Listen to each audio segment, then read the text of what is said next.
గురుగారు, కన్యా రాశి వారికి ఈ వారం ఎలా ఉండబోతోంది? కన్యా రాశి వారికి దివ్యంగా ఉందమ్మా. 5 గ్రహాలు రక్షిస్తున్నాయి.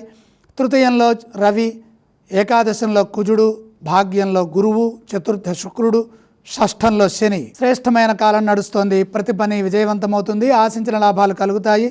మీరు అనుకున్నది సాధిస్తారు. లక్ష్యాన్ని త్వరగా పూర్తి చేస్తారు.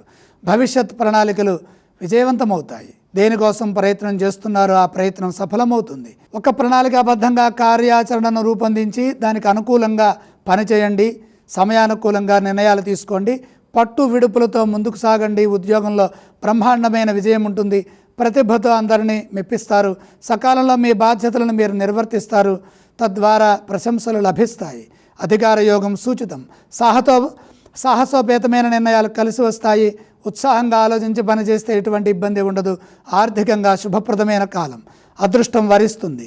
ఎన్నాళ్ళుగానో కాని పని ఒకటి ఇప్పుడు పూర్తవుతుంది. బాధ్యతాయుతమైన ప్రవర్తన కార్యసిద్ధినిస్తుంది. ఆర్థిక లాభాలు శుభప్రదం. వ్యాపారంలో జాగ్రత్తగా ఉండాలి. శుభవార్త ఆనందాన్ని ఇస్తుంది. ఈ రాశి వారు ఏ స్తోత్రాన్ని పఠించాలి? కన్యా రాశి వారు లక్ష్మీ ధ్యానం చేయటం చాలా మంచిది. కన్యా రాశి వారు ఏ ఆలయాన్ని సందర్శిస్తే మంచిది? ఉత్తమ ఫలితాలు గోచరిస్తున్నాయి. లక్ష్మీ దర్శనం మేలు చేస్తుంది. ఈ రాశి వారు ఏ విధానం చేస్తే శుభప్రదం అంటారు? దానాలు అవసరం లేదు.